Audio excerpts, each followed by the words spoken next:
Bonjour à tous, je m'appelle Lucie Pinchard, je suis interne en pharmacie en 7e semestre à Lille.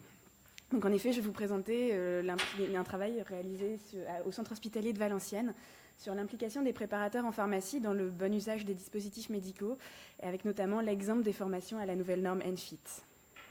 Donc, je déclare ne pas avoir de lien d'intérêt. Donc, le centre hospitalier de Valenciennes est un établissement public de 2000 lits, dont 1000 de MCO. Au sein du pôle pharmacie, le service des dispositifs médicaux stériles est composé de 4 pharmaciens, 2 internes, 13 préparateurs en pharmacie et 5 opérateurs.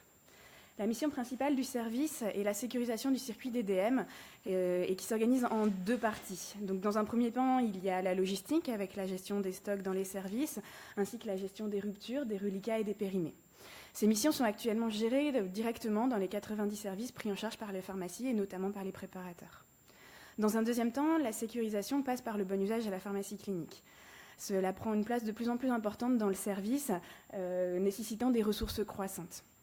Jusqu'à présent, dans notre établissement, seuls les pharmaciens et les internes participent à la promotion du bon usage avec 0,6 ETP consacrés à la pharmacie clinique. À Valenciennes, nous avons souhaité intégrer les préparateurs à la pharmacie clinique pour relayer les informations directement au cœur des services pour qu'ils deviennent des interlocuteurs privilégiés pour les soignants. Un premier pas vers la participation au bon usage des préparateurs a été enclenché avec l'organisation de formations sur la perfusion. L'objectif était de créer des binômes PPH soignants afin de promouvoir le bon usage des DM de perfusion dans les services. La mise en place d'une telle activité prend du temps et devant la crainte des préparateurs sur leur rôle dans les services, une première mission leur a été confiée sur la formation des soignants sur la nouvelle norme ENFIT des dispositifs de nutrition entérale. Donc en effet, jusqu'en 2015, les dispositifs de nutrition entérale n'étaient pas totalement sécurisés, rendant possible les erreurs de connexion entre abord entéral et parentéral. Plusieurs incidents graves ont été décrits. Ces erreurs de connexion ont entraîné la création d'une nouvelle norme internationale, donc la norme ENFIT sur la connexion des dispositifs de nutrition entérale. Donc ENFIT est une connectique à visser, lueur, non lueur justement, de couleur violette, qui permet une connexion sûre entre la sonde et la tubulure ou la seringue. Donc cette nouvelle connectique n'est pas compatible avec d'autres systèmes, notamment le lueur. Les dispositifs de nutrition entérale ont été adaptés au fur et à mesure entre 2015 et 2017 par les laboratoires. Donc les dispositifs avec les connectiques à godet ont été remplacés au fur et à mesure par la connectique ENFIT en passant par des raccords et des adaptateurs qui ont été fournis par les laboratoires. Une information a été faite auprès des services utilisateurs de ces DM par la pharmacie, expliquant donc les changements et la conduite à tenir.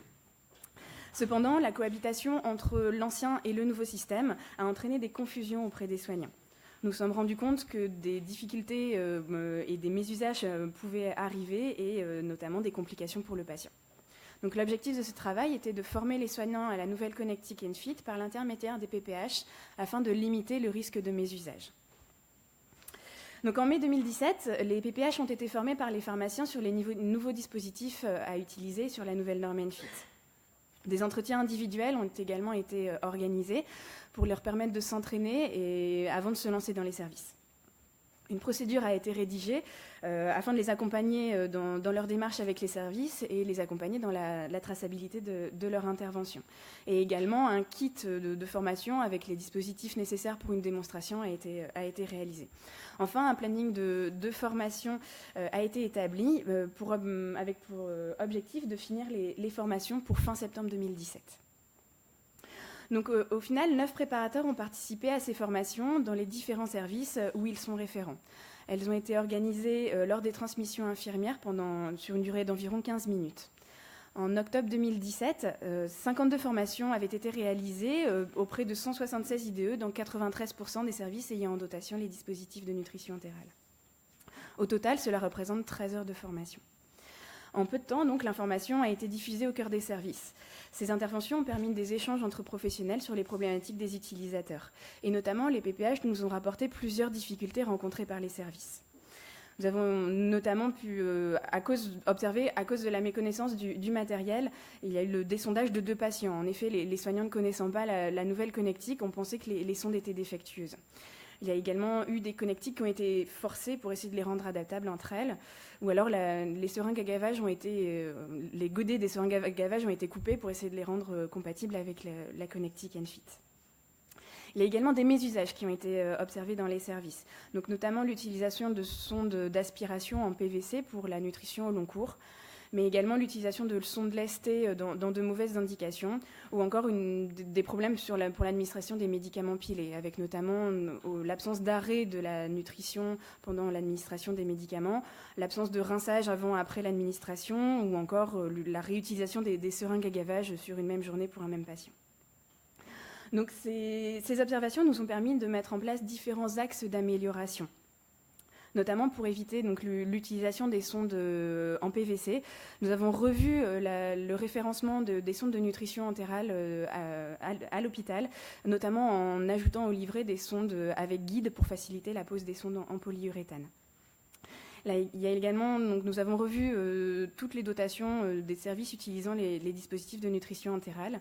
Et enfin, un audit institutionnel a été organisé avec la collaboration du service des médicaments pour recenser les mésusages sur les médicaments pilés, mais également sur les dispositifs de nutrition entérale. Donc la présence des PPH dans les services permet une discussion directe avec les soignants, ce qui nous permet de gérer plus facilement les problématiques des services. La transmission des informations directement au cœur des services est également plus efficace qu'une transmission écrite et permet de former directement plus d'utilisateurs. Cela améliore notamment la communication et les liens entre la pharmacie et les services. Une crainte de se retrouver directement face aux questions des soignants a été ressentie par l'équipe des PPH. Cependant, ces craintes ont été assez rapidement levées grâce à la satisfaction de leur intervention. En effet, l'implication des préparateurs au bon usage permet de valoriser leur travail au quotidien et les formations leur permettent de gagner en compétences et de devenir experts dans leur domaine. L'objectif suivant sera donc la formation des PPH sur le matériel de nutrition entérale pour organiser les formations dans les services. En effet, les retours positifs des services lors des formations sur la norme Enfit nous encouragent à continuer cette démarche dans les services, à continuer à former les préparateurs sur d'autres thématiques également, donc notamment le pansement ou le sondage urinaire, pour essayer de relayer les informations sur le terrain auprès des IDE utilisateurs. Donc pour conclure, le pharmacien est au cœur du développement du processus de la pharmacie clinique. Et du point de vue du centre hospitalier de Valenciennes, l'évolution du métier des PPH les rend également acteurs de cette activité pour certaines missions. C'est un projet à développer en équipe sur le long terme pour réussir à faire changer également la vision des soignants sur le métier des PPH. Je vous remercie pour votre attention.